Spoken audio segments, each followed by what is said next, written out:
Hello Arun Kumar గారు, welcome to social post. నమస్కారం అండి. సోషల్ పోస్ట్ వీక్షకులందరికీ నా హృదయపూర్వక అభివాదములు. మరియు ఈ యొక్క ఛానల్ మనకు మ్యూచువల్ ఫండ్ మీద ఎక్స్క్లూజివ్గా చేస్తున్నందుకు మరి నా ధన్యవాదములు. సార్, ఇప్పుడు మనం మ్యూచువల్ ఫండ్స్లో యూజువల్లీ డెట్ పోర్షన్ అంటూ ఉంటుంది. సో డెట్ పోర్షన్ అనేది మనం ఎందుకు పెట్టుకోవాలంటారు? అసలు డెట్ పోర్షన్ అనేది ఎలా వర్క్ అవుతుంది? మీరు యాక్చువల్గా ఫస్ట్ మనకు మ్యూచువల్ ఫండ్ గురించి మొత్తము మనం మాట్లాడుకుంటున్నప్పుడు కానీ లేదా ఈక్విటీస్ గురించి మనం మాట్లాడుకుంటున్నప్పుడు కానీ మొట్టమొదట ఇవన్నీ కూడా పుట్టింది ఒక డెట్ యొక్క కాన్సెప్ట్ నుంచి అని చెప్పి మీరు చెప్పవచ్చు. ఎందుకు అంటే ఒక చిన్న ఉదాహరణ ద్వారా చెప్తాను. ఇది ఇంతకుముందు చెప్పి ఉన్నాను, మళ్ళీ చెప్తున్నాను. మీరు ఒక అవసరం ఉంది, మీరు ఏ అండ్ నేను బి, మీకు వచ్చేసి కొంత డబ్బులు అవసరం ఉన్నాయి. సపోజ్ మీరు ఇల్లు కట్టించుకోవడానికో లేదంటే మామూలుగా పిల్లల్ని స్కూల్లో చదివించడానికో దీనికి సపోజ్ ఒక 5 లక్షల రూపాయలు మీకు కావాలి. మీరు ఏం చేస్తారు? మీ ఫ్రెండ్ని అడుగుతారు. లేదా మీ దగ్గర లేనప్పుడు ఏం చేస్తారు? ఫస్ట్ మీ యొక్క ఇంట్లో మీ ఫాదర్ని మదర్ని అడుగుతారు, లేదా మీ యొక్క ఫ్రెండ్స్ని అడుగుతారు. ఆ తర్వాత బ్యాంక్కి వెళ్తారు. This is the normally process. So ఒక అప్పు అనేది దొరకాలి అనుకున్నప్పుడు ఏం చేస్తారు? ఫస్ట్ మీరు ఈ యొక్క మామూలుగా మీరు ఒక గవర్నమెంట్ ఎంప్లాయీ అయితేనేమో లేదా ప్రైవేట్ ఎంప్లాయీ అయితేనేమో మీకు కంపెనీ మీ యొక్క జాబ్ సెక్యూరిటీ ఉంటుంది కాబట్టి పర్సనల్ లోను కానీ మామూలుగా ఏదైనా మీకు అప్పు ఇవ్వడానికి అవకాశం ఉంటుంది. అదే ఒక నార్మల్ సిటిజన్ తనకి అప్పు కావాల్సి వచ్చినప్పుడు ఏం చేస్తాడు? ఇంతకుముందు చెప్పిన విధంగా తన యొక్క ఇంట్లో తన తండ్రిదండ్రులను కానీ తనకు తెలిసినటువంటి బంధువులను కానీ ఫ్రెండ్స్ని కానీ ఇలా అడుగుతాడు. మీరు 5 లక్షల రూపాయలు అప్పు కావాలి. సపోజ్ నా దగ్గరకు వచ్చారు. నా దగ్గర వచ్చేసి 3 లాక్ రూపీస్ మాత్రమే అప్పు ఉంది. 3 లాక్స్ రూపీస్ మాత్రమే ఉంది. కానీ మీరు ఈ 3 లాక్స్ నా దగ్గర తీసుకొని ఇంకో దగ్గర 2 లక్షలు తీసుకునేది ఒక రకం, లేదా 5 లక్షల రూపాయలు నేనే ప్రొవైడ్ చేయడం అనేది ఒక రకం. అవును. సో నేను ఇప్పుడు నేను 5 లక్షల రూపాయలు నేను ప్రొవైడ్ చేయాలంటే నేను 2 లాక్స్ ఇంకో దగ్గర నుంచి తీసుకొచ్చి నేను నీకు ఇవ్వాలి. సో ఇప్పుడు నీకు మొత్తం 5 లాక్స్ నేను ప్రొవైడ్ చేశాను. సపోజ్ నేను నార్మల్గా రూపాయి కానీ రూపాయిన్నర ఇంట్రెస్ట్ కానీ నేను ఇచ్చాను. అంటే 18% సంవత్సరానికి అవుతుంది. రూపాయిన్నర ప్రకారం తీసుకున్నప్పుడు నేను 18% నీకు ఇంట్రెస్ట్ ఇస్తాను. నువ్వు నాకు ఆ 18% ఇంట్రెస్ట్ అనేది మంత్లీ ఒకటి ఫస్ట్ కట్టాలి, మంత్లీ పే చేయాలి. తర్వాత నువ్వు ఆ సంపాదన అనేది ఆ యొక్క 5 లక్షల మీద సంవత్సరానికి 18% కంటే ఎక్కువ వచ్చినప్పుడు మాత్రం నువ్వు నాకు రీపేమెంట్ చేయగలుగుతావు, లేదంటే చేయలేవు. సో ఇప్పుడు నువ్వు 5 లక్షలు 18% తీసుకున్నప్పుడు 20% వచ్చే విధంగా ఆదాయాన్ని ఎలా డెవలప్ చేసుకుంటావు? ఇది బిగ్గెస్ట్ క్వశ్చన్. అవును. సో సపోజ్ నువ్వు 20% సంపాదించావు, నువ్వు నాకు ఇచ్చావు. ఇప్పుడు నాకు అవసరం వచ్చింది, నేను నీ దగ్గరికి వచ్చాను. నువ్వు 18%కి ఇవ్వచ్చు, లేదా 12%కి ఇవ్వచ్చు, లేదా 20%కి ఇవ్వచ్చు. సపోజ్ నేను నీ దగ్గరికి వచ్చి 18% ఇచ్చాను కాబట్టి నాకు ఇంకా ఎక్కువ నేను అడగాలి అనుకున్నాను అనుకో. సపోజ్ రెండోసారి అప్పుడు ఏమవుతుంది? 19%కో 20%కో ఇచ్చారు. నేను మరి ఇప్పుడు ఈసారి నేను తీసుకున్న అప్పుకు నేను ఎంత సంపాదించాలి? 20% కంటే అబోవ్ సంపాదించాలి. సంపాదిస్తే కానీ నేను నీకు రీపే నేను చేయలేను. సో మన యొక్క భారతదేశం అనేది ఎదుగుతున్న దేశం కాబట్టి, అంటే ఇన్ఫ్యాక్ట్ సెకండ్ వరల్డ్ వార్ తర్వాత అన్ని దేశాలు కూడా చాలా నష్టపోయాయి. తర్వాత అన్నీ కూడా గ్లోబల్ ఎకానమీ అనేది ఒక రీకన్స్ట్రక్షన్ అనేది స్టార్ట్ అయింది.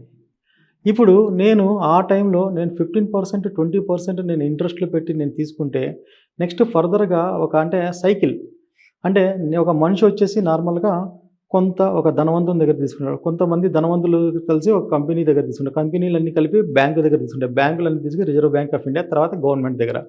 సో ఈ రకంగా లేయర్ వైజు ఒకరు వచ్చేసి సపోజ్ నేను స్టార్టింగే 18% అని నేను ఇచ్చాను అనుకున్నాం. నెక్స్ట్ లెవెల్ ఎంత ఉంటుంది? 20%. ఆ నెక్స్ట్ లెవెల్ 22, 25. ఇది సాధ్యమవుతుందా? ప్రతి సంవత్సరంకు అంత ప్రొడక్టివిటీ మనం సాధించుదామా? అవును సార్. కానీ ఇక్కడ సార్ ఇప్పుడు మనం చూస్ చేసుకున్న డెట్ ప్లేస్లో ఎఫ్డి కూడా మనకు ఆప్షన్ ఉంది కదా. నేను చెప్తాను, దానికే చెప్తాను. సో ఎప్పుడు కూడా ఈ డెట్ అనేది ఎలా ఆపరేట్ అవుతుంది? నేను నీకు అప్పు ఇవ్వాలంటే నా దగ్గర డబ్బులు ఉండాలి. సో నేను కలెక్ట్ చేస్తున్నాను. బ్యాంక్స్ ఏం చేస్తున్నాయి? కలెక్ట్ చేస్తున్నాయి. నేను 6% తోటి నేను వాళ్ళకి ఇస్తున్నాను అంటే నేను మామూలు నా ఎక్స్పెన్సెస్ 1 or 2% పెట్టుకుంటే నేను నీకు 8% అబోవ్ నేను ఆఫర్ చేస్తే కానీ నాకు ప్రాఫిట్ ఉండదు కదా.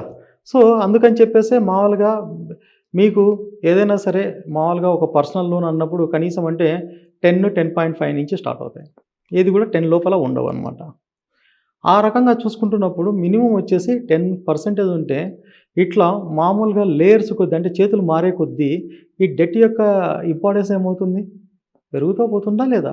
అవును. సో అందువల్ల గవర్నమెంట్ ఏం చేసిందంటే మామూలుగా అందరికీ ఉపయోగపడే విధంగా ఉండడం కోసం కానీ ప్లస్ లాంగ్ టర్మ్ ప్రాజెక్ట్స్ ఇప్పుడు ఒక ప్రాజెక్ట్ కట్టాలి సపోజ్ ఒక నాగార్జున సాగర్ కానీ ఇట్లాంటి ఇరిగేషన్ ప్రాజెక్ట్స్ ఏదైనా కట్టాలి అనుకున్నాం ఎంత కావాల్సింది ఎన్ని సంవత్సరాలు పడుతుంది సో నువ్వు 18% ప్రకారం ఆఫర్ చేయడానికి అవుతుందా కాదు సో అందుకని చెప్పి ఏం చేస్తుంది బాండ్స్ తన యొక్క సెక్యూరిటీ తన యొక్క ఉన్నటువంటి ఆస్తుల్ని బాండ్స్ రూపంలో మార్చి దాన్ని మార్టగేజ్ కింద చేసి డబ్బులు బయట నుంచి కలెక్ట్ చేసి ఆ బాండ్స్ని తన యొక్క షూరిటీలుగా పెడుతుంది అనమాట సో ఈ ప్రాసెస్ అనేది కూడా కంప్లీట్గా ఒక ఎకానమీకి ఒక బ్యాక్ బోన్ లాంటిది సో ఈ యొక్క డెట్ అనేది కన్నా లేకపోతే అసలు ప్రపంచం అనేది ముందుకెళ్ళాడు మీరు జాగ్రత్తగా గమనించినట్లయితే ఈ రోజుల్లో ఉన్న పరిస్థితి ఎలా ఉంది మీకు యుఎస్ఏ డెట్ ఎంత ఉంది దాదాపు $39 ట్రిలియన్ ఈ యొక్క యుఎస్ఏ డెట్ ఎలా ఆపరేట్ అవుతూ ఉంది మీరు చూసుకుంటున్నప్పుడు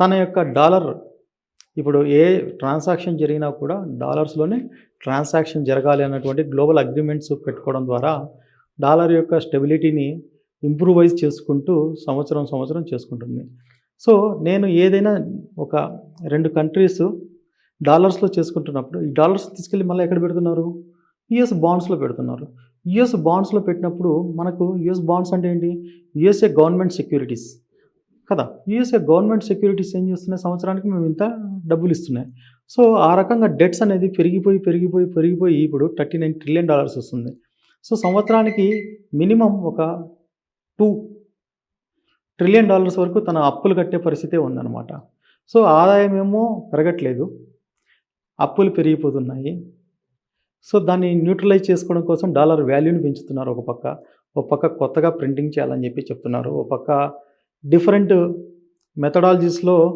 మామూలుగా వాళ్ళ యొక్క అప్పును తగ్గించుకోవడం కోసము ప్రపంచం మీద విపరీత రుద్దుతున్నారు సో అలా కాకుండా డెట్ని కరెక్ట్గా రెగ్యులరైజ్ చేసుకునే విధంగా ముందుగానే ఒక ఫెడరల్ రిజర్వ్ బ్యాంకు యొక్క పాలసీ గైడ్లైన్స్ కన్నా ఒక స్ట్రింజెంట్గా ఉన్నట్లయితే ఇంకా అమెరికన్ ఎకానమీ వచ్చేసి ఇంకా స్ట్రాంగ్గా ఉండేది బట్ ఇప్పటికీ కూడా డెట్ అనేది ఒక క్లియర్గా ఒక గవర్నమెంట్ని రూల్ చేసే పరిస్థితిలోనే ఉందని మాత్రం మీరు చెప్పచ్చు ఆ విధంగా చూసుకున్నప్పుడు మీరు ఇండియాలో కూడా మనము డెట్ బాండ్స్ కన్నా చూసుకున్నప్పుడు debt bonds market almost 479 lakh crores అదే మ్యూచువల్ ఫండ్స్ చూసుకుంటున్నప్పుడు నీకు దాదాపు only 81 lakh crores only so కాబట్టి డెట్ అనేది లేకుండా ఈక్విటీ అనేది లేదు డెట్ అనేది ఎప్పటికైనా కూడా ఒక root cause for the economy so compulsory debt లేకుండా ఎకానమీ అనేది ముందుకెళ్ళడానికి అవకాశము